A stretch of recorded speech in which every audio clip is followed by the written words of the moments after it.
నమస్కారం. ఈటీవీ జయహోకు స్వాగతం. అది ఒకనాడు ఆకుపచ్చ లోకం. ఒడిశాలో ఇంద్రవనంగా పిలుపులు అందుకున్న కళాహండి ఆ తర్వాత కాలంలో అదే నేల మీద కరువు కరాళ నృత్యం చేసింది. ఆకలి చావులు సంభవించాయి. అలాంటి కళాహండి కథ మార్చారు ఇద్దరు యువతులు. సౌరశక్తి యంత్రాల ఆవిష్కారంతో రైతుల జీవితాల్లో వెలుగు నింపారు. మరోవైపు వీరికి ధీటుగా మేటిగా నిలిచాడు ఓ హైటెక్ బాలుడు. టెక్నాలజీలో అద్భుతాలు సృష్టించాడు. 10 ఏళ్లకే రోబో తయారు చేశాడు. కొత్త బంగారు లోకాన్ని కళ్ల ముందు ఉంచుతున్నాడు. ఇలా 2 విభిన్న కథనాలతో మీ ముందుకొచ్చింది జయహో.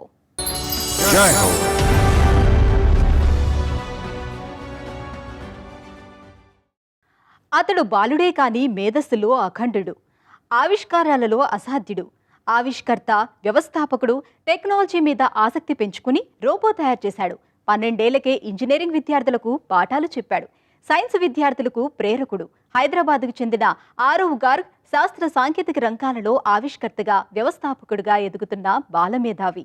యూట్యూబ్లో టెక్ నటీస్ అనే టెక్నాలజీ మ్యాగజైన్ ద్వారా యువతకు, వ్యవస్థాపకులకు స్ఫూర్తినిస్తున్నాడు. అది 6 ఏళ్ల నాటి ముచ్చట. ఈ ఇంట్లో నివసించే బాలుడు ఎందుకో విషయంపై ఎంతో దిగులు పడ్డాడు. సెలవులకు అమ్మా నాన్న ఎక్కడికో తీసుకువెళ్లటానికి ప్లాన్ చేశారు. సంతోషంగా ఉండాలి కదా, మరి దిగులెందుకు? ఊరికెళితే ఇంట్లో మొక్కలు ఎండిపోతాయని ఆందోళన చెందాడు. అప్పుడు ఓ ఉపాయం తట్టింది. ఎవరూ ఇంట్లో లేకున్నా ఆటోమేటిక్గా మొక్కలకు ఒక నిర్ణీత వేళలో నీళ్లు పోసే ఓ పరికరాన్ని రూపొందించాడు. వినూత్న ఆవిష్కరణల ప్రపంచంలో అతడికి ప్రత్యేక గుర్తింపును తెచ్చింది. Hello everyone, I am Arav Garg and I am 16 years old. నా పేరు ఆరవ్ గర్గ్. నాకు 16 ఏళ్లు. నేను ఆవిష్కర్తను, వ్యవస్థాపకుణ్ణి, ఈ అంశాలపై మాట్లాడగల వక్తను. ఒక్కసారి ఏమైందంటే, సిస్టర్ నివేదిత స్కూల్లో 6వ తరగతి చదువుతుండగా నాకు ప్రోగ్రామ్ ఇచ్చారు. ప్రోగ్రామింగ్ బేసిక్స్ కేటాయించారు. నాకు చాలా ఆసక్తి కలిగింది. ఎందుకంటే నిజమైన టెక్నాలజీ నేర్చుకోవడం అదే తొలిసారి. ఎంతో ఉద్వేగంగా అనిపించింది. మాకు టెక్నాలజీపై పాఠాలు మొదలు కాగానే దానిపై ఆసక్తి పెరిగింది. నా చేతిలో మీరు చూస్తున్నది ఒక పెద్ద సైజు SD కార్డ్. ఇటీవల చేపట్టిన ప్రాజెక్ట్. దీని వెనుక ఒక కథ ఉంది. ఇన్స్ట్రక్టబుల్స్ అనే వెబ్సైట్ లో నేను చాలా క్రియాశీలక సభ్యుణ్ణి. వాళ్ళు బిగ్ వర్సెస్ స్మాల్ ఛాలెంజ్ పోటీ ఏర్పాటు చేశారు.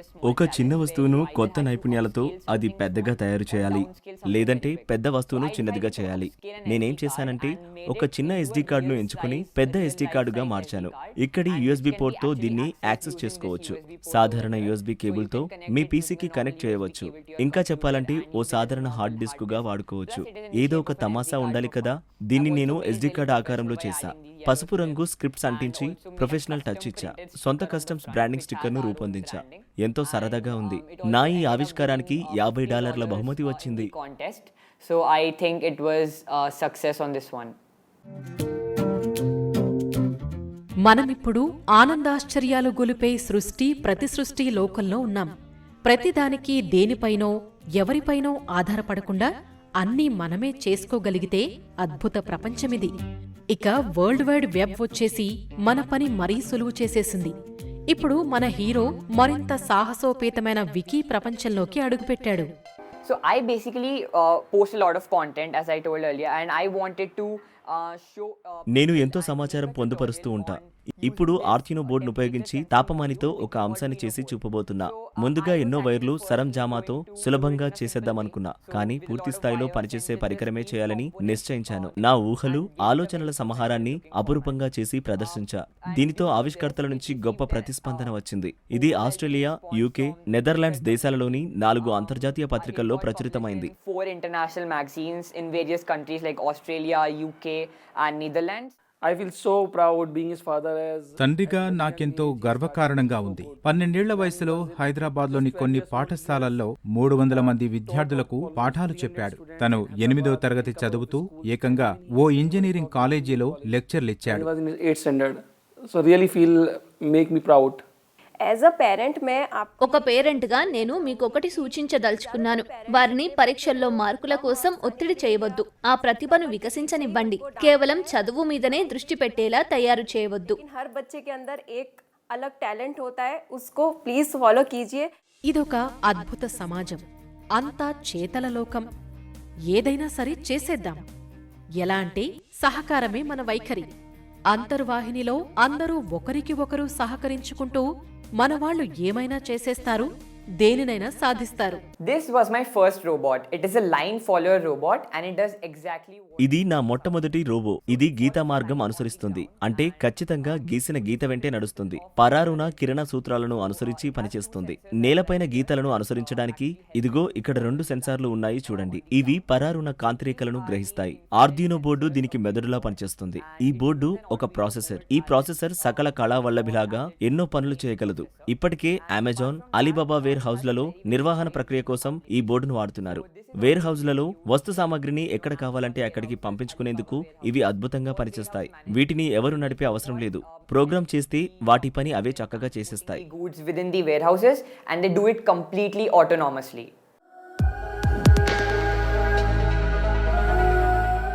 ఆరవ్ గార్గ్ టెక్ నట్టియర్ అనే డిజిటల్ కంపెనీని ప్రారంభించాడు. ఇందులో ఆవిష్కర్తలను ప్రోత్సహించే మీ అంతటా మీరే చేయండి అనే అంశంపై తగిన పరిజ్ఞానం ఉంటుంది.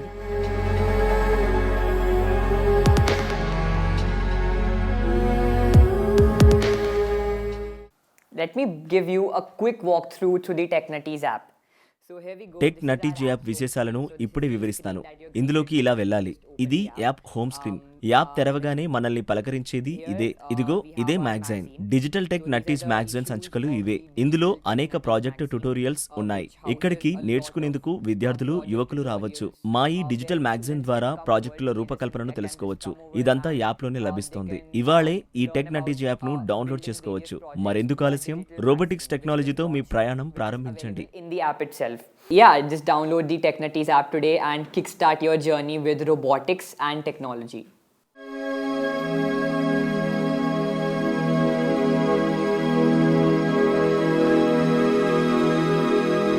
కన్నీటి వెతలు, బతుకు వలసలు, కోరలు సాచిన కరువు, ఆకలి మంటలకు తాళలేక, బిడ్డలను చంపలేక శిశు విక్రయాలు.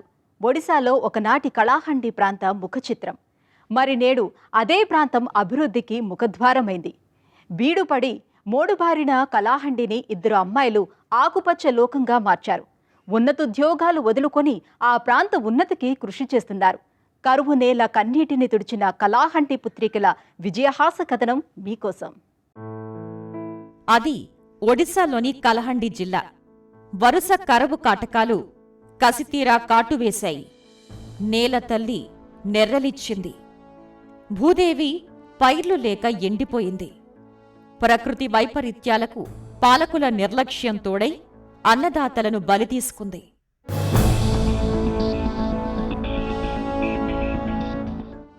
అలాంటి క్షామసీమను సస్యశ్యామల సీమగా మార్చారు మినుశ్రీ, అమృత అనే 2 స్నేహితులు. టెక్నాలజీతో, సౌరశక్తి యంత్రాలతో చేపల సాగుకు భరోసాగా నిలిచారు. ముందుగా వీళ్ళిద్దరూ ఎలా స్నేహితులయ్యారో చూద్దాం. Ministry and Amrita, the story goes back. మీరు మినుశ్రీ, అమృత అనే మా ఇద్దరి గురించి తెలుసుకోవాలంటే 1993వ సంవత్సరానికి వెళ్ళాలి. మా నాన్నగారికి బదిలీ కావడంతో మేము ఫుల్బనీ జిల్లా నుంచి కళాహండి జిల్లాకు వచ్చేసాం. నన్ను క్లాస్లో విద్యార్థులకు పరిచయం చేయాలని మినుశ్రీకి ప్రిన్సిపల్ మేడం పని పురమాయించారు. నన్నెంతో ఆప్యాయంగా స్వాగతించి పరిచయం చేసింది. అందువల్ల నాకు బెరుకు, భయం ఏమీ లేవు. హాయిగా అనిపించింది. పైగా తనెంతో కలుపుగోలుగా ఉంటుంది. Always prefer to stay within my shell, but we just clicked anyways. Kalahandi పుత్రికలుగా ప్రసిద్ధి చెందిన మినుశ్రీ మధుమిత, అమృత జగత్ దేవ్ చిన్ననాటి స్నేహితులు, తరగతి సహచరులు. వీరు ఉభయులు కలిసి సోలార్ పవర్తో నడిచే ధృవమిత్రాను ఆవిష్కరించారు. మినుశ్రీ రసాయన శాస్త్రంలో ఎంఎస్సీ, తర్వాత ఎంబీఏ చేశారు. అమృత జగత్ దేవ్ ఫైనాన్స్లో పోస్ట్ గ్రాడ్యుయేట్, బీటెక్లో ఎలక్ట్రికల్ ఇంజనీరింగ్. చదువు పూర్తయ్యాక వీరిద్దరికీ ఓ పెద్ద ఐటీ కంపెనీలో మంచి వేతనంతో ఉద్యోగాలు వచ్చాయి. ఉద్యోగం చేస్తున్నా సమాజం గురించి ఆలోచనలు సాగేవి. ఇద్దరి ధ్యేయం సామాజిక శ్రేయం. తమ జీవితాలకు బాట వేసిన సమాజానికి ఏదైనా ఉపకారం చేయాలి అన్న ఆకాంక్ష మొగ్గతొడిగింది. ఈ క్రమంలో ఓ 10 ఏళ్ల తర్వాత కొలువులు వదిలేసి సొంత సంస్థలను ఏర్పాటు చేశారు.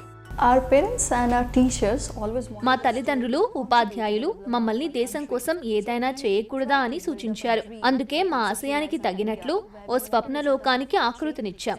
కనీసం ఒక ఫ్యాక్టరీ పెట్టి కొన్ని కుటుంబాలకైనా ఉపాధి చూపాలని నిశ్చయించాం.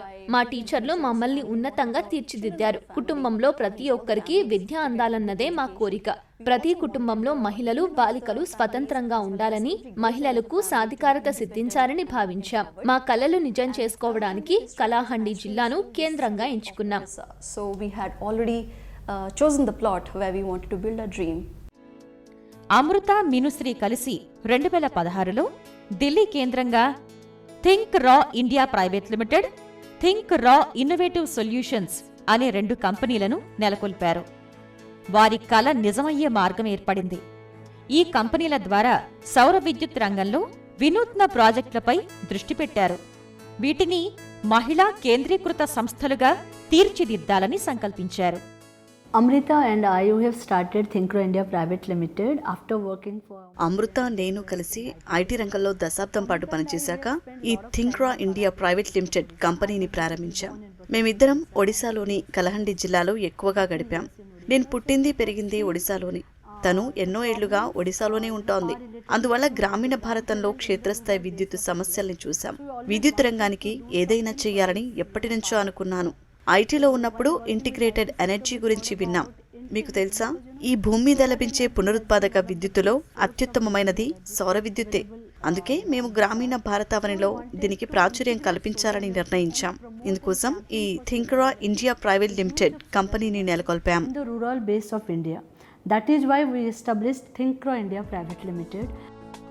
ఇక థింక్ రా ఇన్నోవేటివ్ సొల్యూషన్స్ ప్రైవేట్ లిమిటెడ్ అచ్చంగా మహిళలు నడిపే సంస్థ.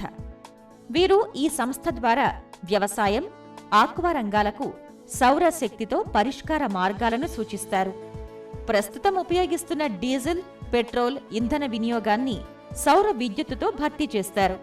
ఇందుకోసం భువనేశ్వర్లోని ఎస్టీపీఐ సేద్య రంగానికి టెక్నాలజీని తెచ్చిన పుసా కృషి కేంద్రంతో కలిసి పనిచేస్తోంది. Our product Krishi Dhanu is a solar powered fertilizer dispenser. So it helps in the uniform distribution. మేము తయారు చేసిన కృషిధను పరికరం సౌర విద్యుత్తో ఎరువులు చల్లే యంత్రం. ఐఓటీ సాంకేతికతతో పనిచేసే పోర్టబుల్ యంత్రం. ఆర్గానిక్ అయినా రసాయన ఎరువైనా దీంతో చల్లవచ్చు. స్త్రీ పురుషులు ఎవరైనా సరే తేలిగ్గా వీపు మీద ఉంచుకుంటే ఎరువును ఈ పరికరం పొలమంతా వెదజల్లుతుంది. దీని వినియోగంతో వృధాను అరికట్టవచ్చు. ఇది సన్న చిన్నకారు రైతులకు ఎంతో ఉపయోగం. ఉత్పాదకత పెంచి వార్షిక ఆదాయం పెరిగేందుకు వీలు కల్పిస్తుంది. వీరికి వ్యవసాయ కూలీల లభ్యత చాలా తక్కువ. ఎకరం పొలంలో 7 కూలీలు ఈ పరికరం లేకుండా 4 రోజుల్లో పని పూర్తి చేస్తారనుకుందాం. అదే పనిని కృషిధను యంత్రంతో చేస్తే 3 చాలు. ఈ రకంగానూ రైతులకు వార్షిక ఆదాయం మెరుగవుతుంది. So all these points are actually helping the farmers improve their annual revenue and profits. లాక్డౌన్తో లభించిన విరామ సమయం ఈ యువతులకు వరమైంది. అది వారి జీవితకాలంలోనే అత్యంత విలువైన సమయం. తమ సృజన జోడించి 2 వినూత్న ప్రాజెక్టుల్ని ఆవిష్కరించారు. అందులో ఒకటి సౌరశక్తితో నడిచే ధీవారా మిత్ర. ఇది ఐఓటీ సాంకేతికతతో తయారైన నీటిపై తేలిపోయే పరికరం. చేపలు, రొయ్యలకు ఆహారం అందించేందుకు రూపొందించారు. ధీవారా మిత్రకు పేటెంట్ దక్కింది. CIFA ధృవీకరించింది. Being a startup, it's been a huge challenge because not many people are... స్టార్టప్గా ఉండటం ఒక సవాలే. ఎందుకంటే ఇలాంటి రంగం వైపు ఎక్కువ మంది రావటం లేదు. అందులో మేము పూర్తిగా ఐటీ రంగం నుంచి వచ్చాం. ఇది మాకు పూర్తిగా కొత్త. రొయ్యలు, చేపల సాగులో సాంకేతిక అంశాలు తెలియవు. అందువల్ల ఇది మాకు పెద్ద సవాలే. జీవితంలో ఏది చేసినా సమాజానికి తిరిగివ్వాలి. మేము పుట్టి పెరిగిన ప్రాంతం ఒడిశా రాష్ట్రం కలహండిలో ఉంది. ఆ ప్రాంతానికి తిరిగి ఇవ్వాలనుకున్నాం. అందువల్లనే ఈ సవాల్ను స్వీకరించడానికి మేము సిద్ధంగా ఉన్నాం. We are getting a lot of accolades from the people involved. So yes, we are confident that we are moving in a very positive direction. Aqua సమస్యలపై అవగాహనకు మినుశ్రీ అమృత 2 ఏళ్ల క్రితం బాలాసోర్, కలహండి జిల్లాలో పర్యటించారు. జిల్లాల్లో చేపలు, రొయ్యల సాగుదారులతో మాట్లాడారు.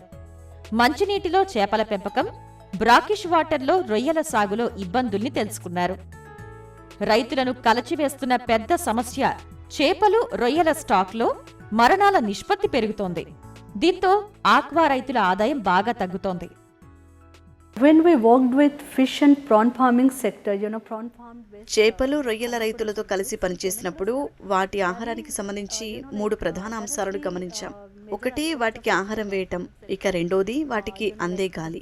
అది చాలా చాలా ప్రభావిత అంశం. మూడవది pH కొలత నైపుణ్యం. చేపలు రొయ్యల సాగులో ఈ మూడింటిది కీలక పాత్ర. టెక్నాలజీ అందుబాటులో లేక చేపలు రొయ్యల సాగు సవాలుగా మారింది. ఈ రంగాలలో మహిళల పాత్ర తక్కువగా ఉండటాన్ని గమనిస్తాం. అందుకే ఈ రంగంలో సవాళ్లు ఎదురవుతున్నాయి. నిజమే, వాటికి సరిపడా ఆహారం అందటం లేదు, నిర్వహణ లోపాలు ఉన్నాయి. అలాగే నీటిలో pH స్థాయి పెరగాలి. ఇందుకోసం పర్యావరణ హిత చర్యలు తీసుకోవాల్సి ఉంది. And of course you will hardly come across women involvement in the fish and prawn farming sector. ఓ సర్వే ఫలితాలను విశ్లేషించిన మీదట వీరిద్దరూ చేపలు రొయ్యలకు ఆహారం వేసే ధీవారమిత్ర అనే పరికరం తయారు చేశారు. ఇది సౌరశక్తితో నీటిపై తేలుతూ పనిచేస్తుంది. మత్స్యకారులకు, చేపలు రొయ్యల సాగుదారులకు ఎంతో మేలు చేస్తుంది. స్మార్ట్ కంట్రోల్ సెన్సార్ విధానంతో తయారైన ధీవారమిత్ర చేపల చెరువు అంతటా కలియ తిరుగుతుంది. ఆహారాన్ని అంతటా సమంగా వెదజల్లుతుంది. నీటిలో కలిగిన ప్రాణవాయువు స్థాయిని హెచ్చుతగ్గులు లేకుండా ఒకే స్థితిలో ఉంచేలా తోడ్పడుతుంది. నీటిలో pHc స్థాయిని నిర్దేశించిన ప్రమాణాల మేరకు ఉండేలా చూస్తుంది. ఇందువల్ల దిగుబడి అధికమై రైతు వార్షిక ఆదాయం గణనీయంగా పెరుగుతుంది. 300 నుంచి 400 రూపాయల వరకు అయ్యే డీజిల్ ఇంధన వ్యయాన్ని గణనీయంగా తగ్గిస్తుంది. ఇంకా మానవ వనరులపై తక్కువగా ఆధారపడేందుకు వీలవుతుంది. స్మార్ట్ కంట్రోల్ ద్వారా ఈ పరికరాన్ని నియంత్రించవచ్చు. Currently we are also working upon making this product affordable for each and every segment of the. ప్రస్తుతం మేము ఈ పరికరాన్ని ఉత్పత్తి చేసి అందుబాటు ధరలో అందివ్వాలని భావిస్తున్నాం. అన్ని విభాగాల రైతాంగానికి అందజేస్తాం. పేద రైతులకే కాకుండా పెద్ద రైతులకు సైతం ఇవ్వాలని మా ఆశయం. సన్న చిన్నకారు రైతులు ఇలాంటి పరికరాలను అద్దెకు తీసుకుని వాడుకునేలా కస్టమ్ హైరింగ్ సెంటర్ ఏర్పాటు యత్నాల్లో ఉన్నాం. మంచినీటి జలాల్లో చేపలు, బ్రాకెట్ జలాలలో పెంచే రొయ్యల విభాగాల రైతులు ఉపయోగించుకోవచ్చు. అందుబాటు ధరలో అందించేందుకు రాయితీ పథకం తెచ్చే దిశగా పనిచేస్తున్నాం. Subsidy scheme to it so that this product would be more affordable. ఇద్దరు యువతులు అమృత, మినుశ్రీల నవసృజన కలహండి జిల్లా కీర్తి ప్రతిష్టల్ని పెంచింది. ఔత్సాహిక పారిశ్రామికవేత్తలకు కొత్త మార్గం చూపింది. వీరి ఆవిష్కారాలు చేపలు, రొయ్యల పెంపకం రంగాల్లో కొత్త ఒరవడి సృష్టించాయి. రైతుల జీవితాలను వెలిగించాయి.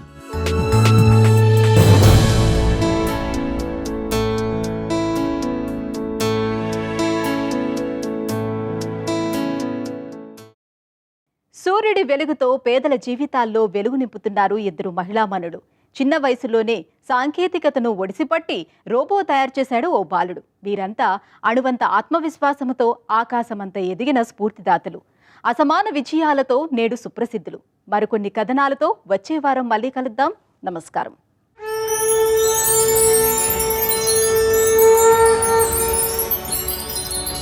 జై హో.